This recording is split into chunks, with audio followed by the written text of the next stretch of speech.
Pengertian permainan tolak peluru. Tolak peluru adalah salah satu cabang olahraga atletik nomor lempar di mana seorang atlet menolak atau mendorong peluru berupa bola logam berat sejauh mungkin dari bahu menggunakan satu tangan. Gerakannya tidak dilempar tetapi didorong atau ditolak dari bahu dengan teknik tertentu dan harus dilakukan di dalam lingkaran tolak. Tujuan utama tolak peluru yaitu yang pertama, untuk menolak peluru sejauh mungkin dengan teknik yang benar. Yang kedua, melatih kekuatan otot, lengan, bahu, dan tubuh bagian bawah. Yang ketiga, mengembangkan koordinasi dan keseimbangan tubuh. Yang keempat, menumbuhkan semangat sportivitas dan disiplin dalam berolahraga.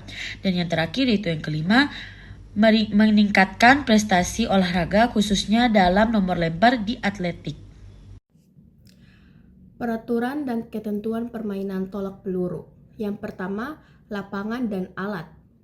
Tolak peluru dilakukan di dalam lingkaran berdiameter 2,135 meter.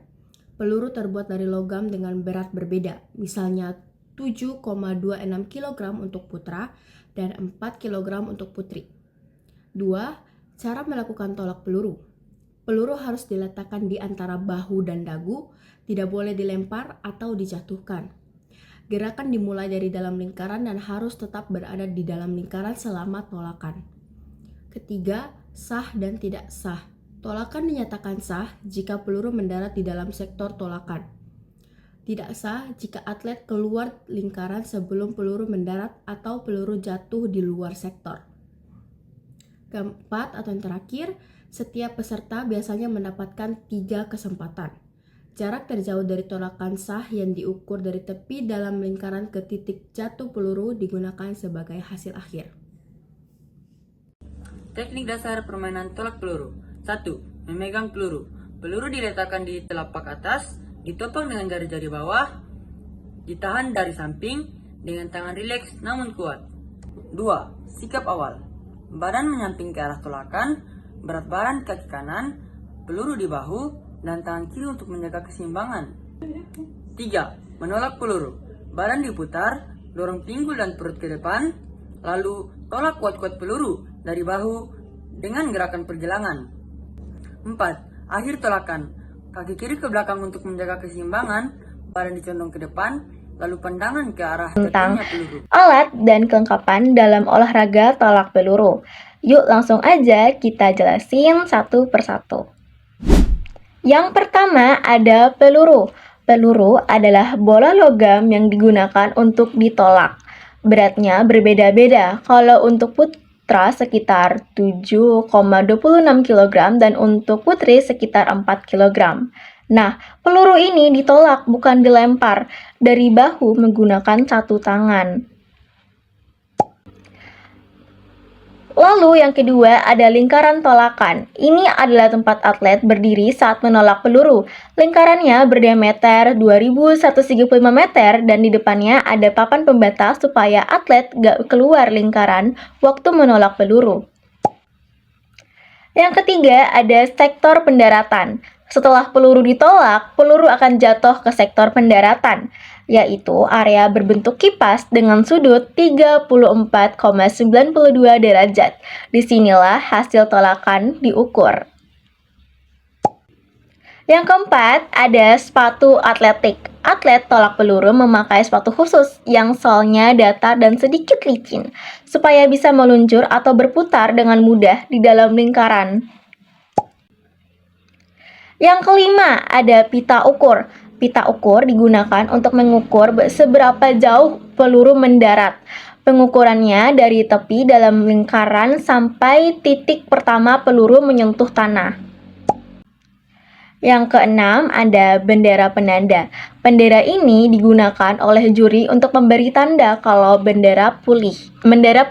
Artinya tolakannya sah, tapi kalau bendera merah berarti tolakannya tidak sah. Misalnya kalau atlet keluar lingkaran. Ini kita akan membaca cara tolak peluru. Untuk mengukur hasil tolak peluru, ukur jarak dari tepi dalam balok. Menahan hingga titik peluru pertama kali mendarat di tanah. Mengukur menggunakan pita pengukur atau roll meter. Dengan memastikan roll ditarik melewati bagian tengah lingkaran, lempar hingga titik pendaratan.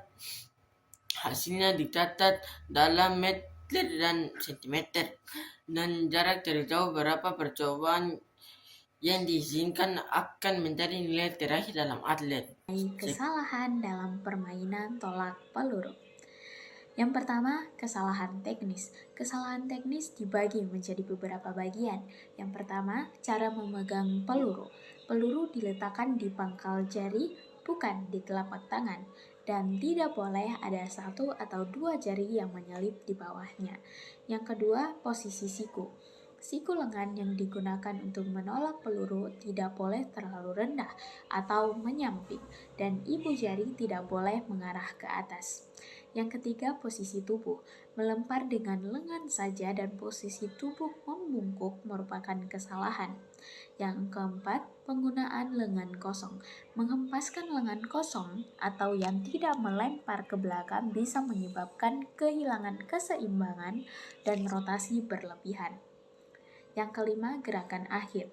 Melewati garis batas lingkaran saat melakukan gerakan akhir atau gerakan menutup atau yang disebut dengan kolot.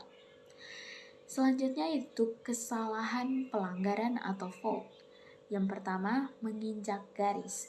Menginjak garis batas lingkaran atau balok batas atau menginjak tanah di luar lingkaran. Yang kedua, posisi akhir peluru. Peluru tidak boleh diletakkan di dada atau di belakang kepala, harus tetap di dekat leher. Yang ketiga, posisi peluru selama tolakan. Peluru boleh jatuh di bawah bahu sebelum dilempar. Yang keempat, keluar lingkaran. Keluar dari lingkaran sebelum peluru mendarat di tanah. Yang kelima, terlambat. Gagal menyelesaikan tolakan dalam batas waktu yang ditentukan setelah dipanggil. Yang keenam, peluru terjatuh. Peluru terjatuh atau tidak dilempar dengan cara yang benar.